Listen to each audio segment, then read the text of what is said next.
Cholesterol తో ఇబ్బంది పడుతున్నారా? డయాబెటిస్ రివర్స్ చేసుకోవాలా? డైట్ తో పరిష్కారం. Contact functional nutrition Vinisha Reddy. నమస్కారం, వెల్కమ్ టు ఐ డ్రీమ్. ధర్మ మార్గం విత్ విజిత కార్యక్రమానికి స్వాగతం.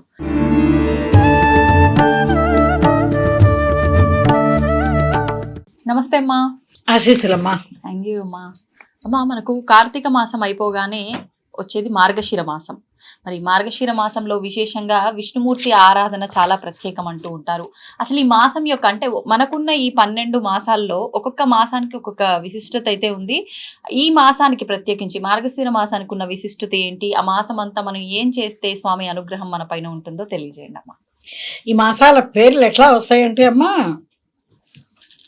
ఆ నెలలో పౌర్ణమికి ఏ నక్షత్రం ఉంటే ఆ నక్షత్రం మీద ఆ మాసం పేరు నడుస్తుంది. ఇప్పుడు మార్గశిర మాసం, మృగశిర నక్షత్రం పౌర్ణమి తిథి అప్పుడు ఉంటుంది కనుక దీనికి మార్గశిర మాసం. కృత్తికా నక్షత్రం ఉంటుంది కనుక కార్తీక మాసం అని అట్లా ఉంటాయి. ఈ కార్తీక మాసంలోనే ఉన్నాయి చాలా విశేషాలు. ప్రతి మాసము విశేషం అయిన మాసాలే ఉన్నాయి మనకి. అయితే ఈ మాసంలో ఈ భగవద్గీత ఆవిష్కరణ ఈ మాసంలోనే జరిగింది. భగవంతుడు అర్జునుడికి ఉపదేశించిన విషయం ఈ మార్గశిర మాసంలో జరిగింది. యుద్ధం సమయం అదంతా తెలిసిందే కదా. లేకపోతే ఈ మాసంలో ఏంటంటే మనం విష్ణు నామస్మరణ ఎక్కువ చేయటం, విష్ణు సహస్రనామం పారాయణ, గజేంద్ర మోక్షం, మరి ఇలాంటివన్నీ పారాయణ చేసుకుంటే ఎక్కువ విశేషాలు లభిస్తాయి. ఎప్పుడు ఉన్నది వాటికి ఆ విలువ. కొన్ని మాసాల్లో కొన్ని సందర్భాల్లో అవి చదువుతున్నప్పుడు వాటి విశేషం పెరుగుతూ ఉంటుంది కదా. అది అట్లాగే ఆడవాళ్ళకి ముఖ్యంగా మార్గశిర లక్ష్మి వారాల నోము. దీనికి ఏంటంటే ఒక కుటుంబం ఉంటుంది, ఒక కూతురు ఉంటుంది, తండ్రి కూతురు, భార్య చనిపోతుంది, రెండో పెళ్లి చేసుకుంటాడు. ఆవిడకి ఇద్దరు ముగ్గురు పిల్లలు ఉండుంటారు. సవితి తల్లి కదా, ఈ పిల్లని చాకిరీ అంతా చేయించడం, పిల్లల్ని ఎత్తుకోమని ఇదంతా చేస్తూ సవితి తల్లి వేషాలన్నీ వేస్తే పిల్లలకి రోజుకొక బెల్లం ముక్క మాత్రం ఇచ్చేది దానికి, ఆ పిల్లకి, ఆ సవితి తల్లి. ఈ పిల్ల ఏం చేసేది, చిన్నప్పటి నుంచి ఏదో అప్పటి చెక్క బొమ్మలు మట్టి బొమ్మలు ఏవో ఉండేవి కదా, ఆ బొమ్మలకి ఏదో పిల్లల బొమ్మలతో ఆడుకునేవాళ్ళు అప్పట్లో. ఆ బొమ్మలతో ఆడుకుంటూ చేస్తూ ఆ బెల్లం ముక్క దానికి నైవేద్యం పెట్టి ఆ పూజ చేసుకుంటూ ఉండేది. ఈ పిల్ల, ఈ చిన్న పిల్ల తల్లి చెప్పిన పనులన్నీ చేస్తూ పాపం పిల్లల్ని ఆడించుకుంటూను చేస్తూ ఉండేది. సరే, కొంతకాలానికి పిల్లకి పెళ్ళి అయింది. అత్తారింటికి పెడుతూ ఆ బొమ్మను కూడా తీసుకుని వెళ్ళింది. ఆ అమ్మాయితో పాటు ఆ లక్ష్మి కూడా వెళ్ళిపోయింది అత్తవారింటికి. ఆ అమ్మాయి వెళ్ళిన తర్వాత అక్కడ అత్తగారు వాళ్ళకి కలిసి వచ్చేటప్పటికి కోడలు వచ్చింది, చక్కగా కలిసి వచ్చింది అని వాళ్ళు ఆనందిస్తున్నారు. ఇక్కడ వీళ్ళకి దరిద్రం పట్టుకుంది. ఇటు పుట్టింటి వాళ్ళకి దరిద్రం పట్టుకుంటే సరే, తర్వాత కొన్నాళ్ళకి తమ్ముడు వాళ్ళంతా ఎవరో వస్తే వాళ్ళకి సహాయం చేయాలని పాపం దానిలో దీనిలో కొంత ధనాన్ని ఆ తమ్ముడికి ఇచ్చి పంపిస్తూ ఉంటే అవన్నీ దొంగలు ఎత్తుకుపోయారని అటు వాళ్ళ దాకా పోతుంది. అది ఏదో విధంగా పోతూ ఉంటాయి. అవి ఇంటి దాకా చేరదు, వాళ్ళకి అనుభవానికి రాదు. సరే, కొన్నాళ్ళు అయిన తర్వాత పుట్టింటికి వద్దాం అనుకుని అమ్మాయి పుట్టింటికి వస్తుంది. వచ్చి చూస్తే పరమ దరిద్రంగా ఉన్నారు వాళ్ళు. అందుకని సరే, అయ్యో ఇట్లా ఉన్నది అమ్మాయి పాపం బాధపడుతూ ఉండగా మార్గశిర మాసం వచ్చింది. వచ్చేటప్పటికి అమ్మ చేత, సవితి తల్లి చేత, నువ్వు చేద్దాం పాపం ఈ దరిద్రం పోతుంది అనుకుని తల్లిని పూజ చేద్దాం అని చెప్పి చెబుతుంది. ఆ తల్లికి మరి ఇవన్నీ అలవాటు లేవుగా, పిల్లలకి అన్నం పెడితే ముద్ద నోట్లో వేసుకునేది. అయిపోయింది. ఆ రోజు నేను పూజ చేస్తుంది కదా. ఇట్లా అన్ని వారాలు గడిచిపోయినాయి. ఏదో ఒక పాపం అమ్మాయి చేద్దాం అనటం, రకరకాల ప్రయత్నాలు చేయటం, ఆవిడ ఏదో చేయటం, పూజ చేసుకునేందుకు లేకుండా పోయింది. చివరికి ఆ అమ్మాయి తల్లి కొంగును కట్టుకుని తల్లిని ఏమి తినకుండా ఇట్లా పూజ చేసుకునేందుకు అంత అవకాశం లేకుండా చేయకుండా ఉండేటట్టుగా కొంగును కట్టుకుని ఆ తల్లి చేత ఈ పూజ చేయిస్తుంది. మార్గశిర లక్ష్మి వారాలను నువ్వు ఇస్తే సరే, దాని ఫలితంగా నువ్వులన్నీ ఎందుకు చేస్తాము? లక్ష్మీ ప్రసన్నం, భర్త ఆరోగ్యం కోసం భక్తుల గురించి నువ్వులు చేస్తారు సామాన్యంగా ఆడవాళ్ళు. సరే, ఇప్పుడు అమ్మాయి లక్ష్మి కోసం చేసింది కాబట్టి లక్ష్మీ ప్రసన్నం అయింది. అప్పటి నుంచి ఆ సవితి తల్లి మారిపోయి ప్రతి ఆట ఈ మార్గశిర లక్ష్మి వారాలు నువ్వు చేసుకుంటుంది అమ్మాయి. ఇదొక నువ్వు. అంటే ఇది ఆచారం ఉంటేనే చేయాలమ్మా, ఎవరైనా చేసుకోవచ్చా? ఇటువంటి వాటికి ఏం పెరాలి, పెద్ద పెద్ద నోవులకు ఆచారాలు ఉండాలి. ఇప్పుడు సావిత్రి గారి నోవులు అంటూ ఉన్నాయనుకో, వాటికి ఆచారం ఉండాలి, ఇంట్లో ఆచారం ఉండాలి. వాళ్ళు ఇవన్నీ చేసుకోవచ్చు. తర్వాత ఈ మాసంలోనే సుబ్రహ్మణ్య షష్ఠి వస్తుంది. సుబ్రహ్మణ్య షష్ఠి అయినప్పటికీ మనం సుబ్రహ్మణ్య స్వామి గుడికి పెడతాం, పూజలు చేయించుకుంటాం, పుట్టలో పాలు కూడా పోస్తారు. నా చిన్నతనంలో మాకు అక్కడ ఊళ్ళో ఉండేవి దూరంలో గుళ్ళల్లో పుట్టలు ఉండేవి. ఇప్పుడు మోపిదేవి అని ఉన్నది ఇక్కడ. అవును. ఆ మోపిదేవిలో సుబ్రహ్మణ్య స్వామి సుబ్రహ్మణ్య ఉన్నాడని అంటారు ఉమ్, కదా. అట్లాగే మాకు దూరంలో శివాలయంలో ఉండేది ఒక పుట్ట. ఉమ్, అక్కడికి అందరం వెళ్ళేవాళ్ళం పుట్టలో పాలు పోయటానికి. ఆహాహా. వెళ్ళి అక్కడికి వెళ్ళి అదే చలివిడి అరటిపండు పాలు పుట్టలో పోయటం, చక్క ప్రదక్షిణాలు చేయటం, ఉమ్, మరి పాటలు పాడుకోవటం.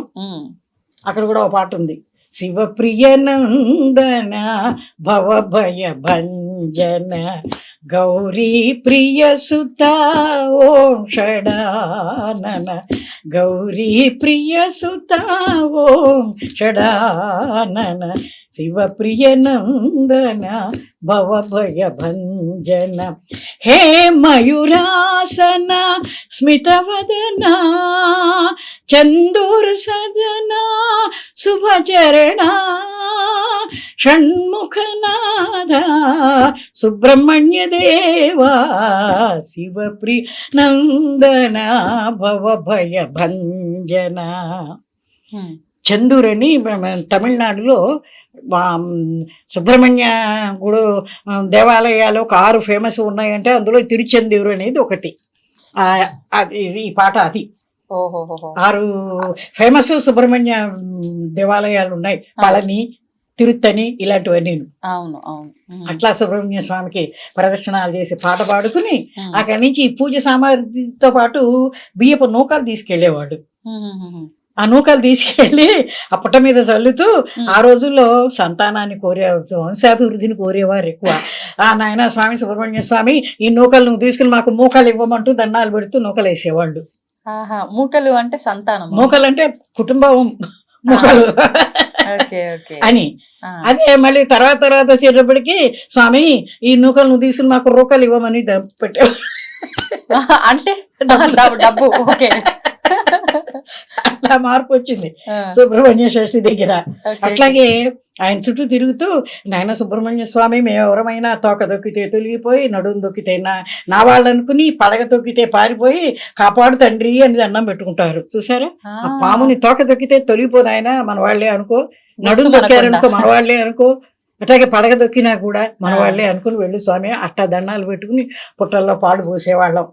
తర్వాత కాలభైరవుడు పుట్టినరోజు కూడా ఈ మార్గశిర మాసంలోనే జరిగింది. తర్వాత ఈ గీత ఆవిర్భవించింది అన్నాం కదా, దాన్ని కూడా మా అమ్మమ్మ వాళ్ళు పాడు, గీతార్థ సారము వినుము నవనీతము చేకోను విధము అంటూ ఈ గీతార్థ సారం అంతా పాటల రూపంలో పాడుతూ ఉండేవాడు. నేను మొదలు మొక్కే పాడుతున్నాను. దీని పెద్ద గీత అర్థం అంతా పాట రూపంలో ఉంది, పెద్ద పాట ఉన్నది అది. తర్వాత ఇక్కడ పాండవులు ఈ మార్గశిర మాసంలో హనుమద్ వ్రతం చేశారట. అది ఎందుకు చేశారంటే, మరి తెలుసుకోవాలి కదా ఎందుకు చేశారంటే, కృష్ణ పరమాత్మ ఒకసారి ద్రౌపదీ దేవితో ఏదో సందర్భంలో ఆవిడ అడిగిందో మరి ఏదో సందర్భంలో హనుమద్ వ్రతం చేస్తే చాలా మంచిది అని చెప్పారట. అయినప్పటికీ ఆవిడ ఏం చేసిందో సరే చేద్దామని కంకణం అది ఇది కట్టుకుంటారు కదా, తోరం దీక్ష కంకణం ఏదో కట్టుకుంటారు కదా, అది చేద్దామని, కానీ చేయలేకపోయింది ఆవిడ. చేయలేకపోయి దానికి అష్ట కష్టాలు వచ్చినాయి, వాళ్ళకి పడుతున్నారు, అరణ్యాలకు వెళ్ళిపోయారు. ఈ కష్టాలన్నీ అరణ్యాలకు వెళ్ళిపోయారు. అరణ్యాలకు వెళ్ళినప్పుడు అప్పుడు వ్యాస మహర్షి ధర్మరాజు దగ్గరకు వచ్చి, నాయన ధర్మరాజు ఏమిటి మాకు ఈ కష్టాలు ఏమిటి అది ఇది బాధపడతారు కదా పెద్దవాళ్ళతో చెప్పుకుని. చెప్పుకున్నప్పుడు నాయన మీ ఆవిడ ఇట్లా ఈ వ్రతానికి కంకణం కట్టుకున్నది, దాన్ని చేయలేకపోయింది, అందుకని ఆ వ్రతం చేస్తే నీకు కొంతవరకు తొందరలో కాస్త కష్టాలు తీరుతాయి అన్నట్టుగా వ్యాస మహర్షి చెప్పారట. అందుకని వాళ్ళు ఈ హనుమద్ వ్రతం చేశారు. అక్కడ ఆంజనేయ పాట కూడా ఉంది, మరి పాడండి.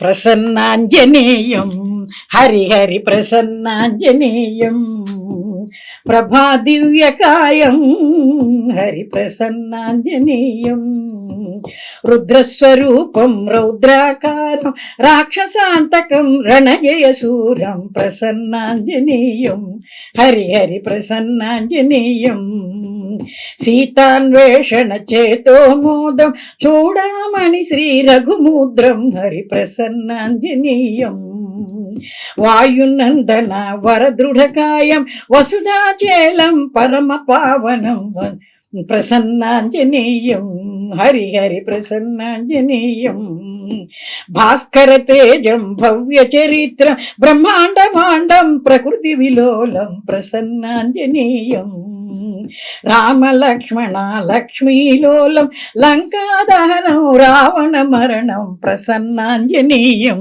హరిహరి ప్రసన్నాంజనేయం అంటూ వాళ్ళు పాండవులు మరి ఈ పాట పాడుకుంటూ వ్రతం చేసుకున్నారట ఈ మాసంలో.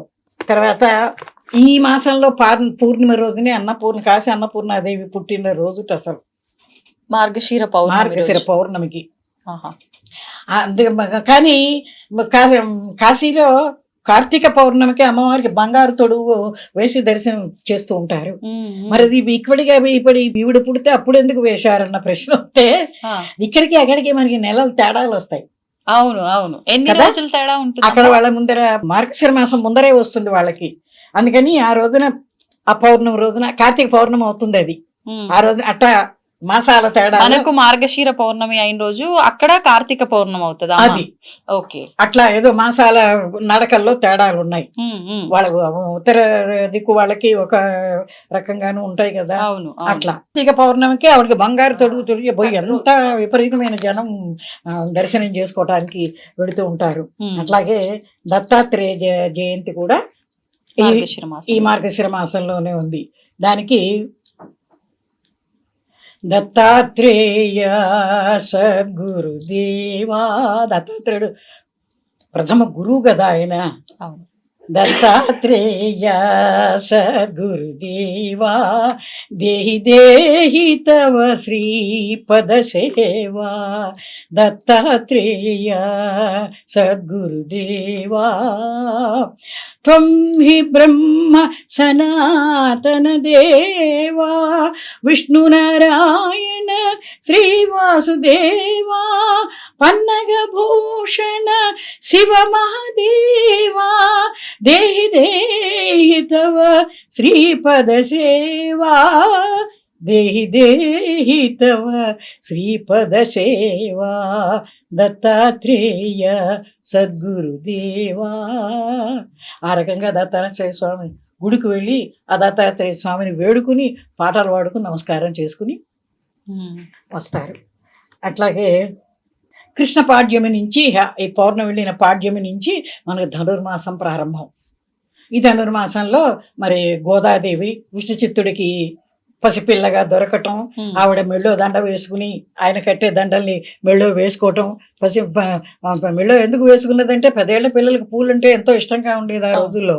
మా చిన్నతనం రోజుల్లో పెద్ద మల్లెపూలు అవి తీసుకొచ్చి ఓ పెద్ద అమ్మవారి చెట్లు అవి ఉండే పెద్ద అరుగులు అవన్నీ కట్టి ఆ అరుగుల మీద పెట్టి టమ్కేసేవాళ్ళు. మల్లెపూలు వచ్చినాయి అక్కడ తెచ్చుకోండేని. అవి తెచ్చుకుని అందరూ పూల జల్లు వేసుకునేవారు. పిల్లలకి వంకీల జల్లు, పద్మాల జల్లు, పాముల జల్లు, రకరకాల జడలు వేసుకునేవాళ్ళు. మరి గోదాదేవి కూడా చిన్నతనంలో తండ్రి దండాలు ఎత్తుంటే ఆ అమ్మాయి ఆ మెళ్ళో వేసుకుని ఒక మాట అక్కడ పెడితే స్వామి తీసుకెళ్లి రంగనాథ స్వామికి ఆయన వేసి వస్తూ ఉండేవాడు. అట్లా వేసినప్పుడు ఒకనాడు వెంట్రుక కనిపించింది. అందులో కనిపిస్తే ఆయనకి చాలా అపరాధంగా బాధపడతాడు ఆయన. ఇగో స్వామి అపరాధం జరిగింది ఏమిటని వచ్చి పిల్లని అడిగితే నేను రోజు వేసుకుని ఇస్తున్నానని చెప్తుంది. అది ఎంత అపరాధం చేసావు అది ఇది అని చెప్పి అంటే నేను ఆయన్ని పెళ్లి చేసుకుంటాను అందుకే అనేటప్పటికీ ఆయన మానవ మాతృలో ఆయన ఇక్కడ భగవంతుడు నీకు పెళ్ళట కుదురుతుందని వీళ్ళ ఇది జరుగుతూ ఉండగానే ఆ రంగనాథుడే వచ్చి అమ్మాయి భక్తికి నేను అమ్మాయిని చేసుకుంటానని చెప్పి గోదాదేవిని పెళ్లి చేసుకున్నాడు. మనకి జనవరిలో సంక్రాంతి రోజుల్లో గోదా కళ్యాణం చేస్తూ ఉంటారు. ఇది ఆ గోదా కళ్యాణం కథ. అట్లాగే గోపికలు ఈ పౌర్ణమి నుంచే కాత్యాయని వ్రతం చేస్తారు. వాళ్ళు పొద్దున్నే చెప్పట్లో పెళ్లి కాని పిల్లలకి గౌరీ పూజలు చేయించటాలు అవన్నీ ఆచారాలు ఉండేవి. మరి గోపికలు కూడా అందుకే చేశారేమో కాత్యాయని వ్రతం అని కదా. అవన్నీ చక్కగా నువ్వులు అవి చేసుకుని ఆ కాత్యాయని వ్రతం చేసుకుని వాళ్ళు పడుతూ చేసుకుని ఆనందంగా సాయంత్రం అయ్యేటప్పటికి మరి వెన్నెల రోజుల్లో మరి కృష్ణ భక్తులు కదా వాళ్ళు కృష్ణుడి మీద పాటలు పాడుకుంటూ ఉండేవాళ్ళు.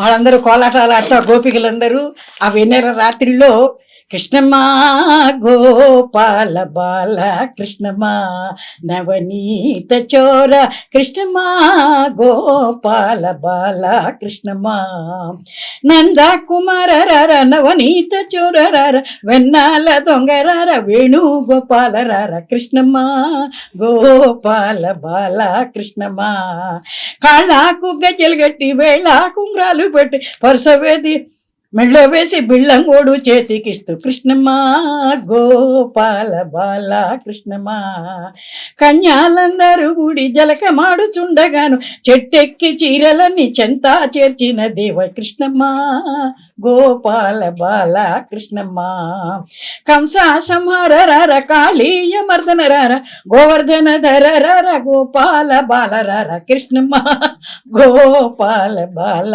కృష్ణమా మన్ను తిన్నవయని తల్లి యశోద అడుగ నోటిల బ్రహ్మాండమంతాయు చూపితివి కృష్ణమా గోపా బాల కృష్ణమా నవనీత చోర కృష్ణమా గోపాల బాల కృష్ణమా. ఈ రకంగా వీళ్ళు మార్గశిర మాసంలో ఆ కాత్యాయన వ్రతం చేసుకుంటూ రాత్రిపూట కృష్ణుడి పాటలన్నీ పాడుకుంటూ గడిపేవారుట. ఆ పాటలన్నీ ఇప్పుడు మనం పెట్టుకుని విని ఎంతో ఆనందించాం. అవునమ్మా, సంతోషం అమ్మా. చక్కగా వివరించారు మార్గశిర మాసం మొత్తం కూడా, అంటే ఎటువంటి విశేషాలు ఉన్నాయి, ఆ విశేషము, దాంతో పాటు ఒక పాట, అద్భుతం అమ్మ నిజంగా. నమస్తే అమ్మా. మంచిదమ్మా. దీన్ని తవ్వండి, తవ్వుతూనే శివలింగం. పరమాత్మకు జీవా సరే దాన్ని అట్లా కప్పేసేయండి, చూపించదండి. Krishna is there. మూర్తి పూజ కాదు, సాక్షాత్ బ్రజేంద్ర నందన భగవాన్ ఉన్నారు మూర్తిలో. ఏమీ ఆశించకుండా ఆరాధించే వాళ్ళు కూడా ఉన్నారా ప్రభుజీ? నిజమైన భక్తి అంటే మనకు తెలియదు కాబట్టి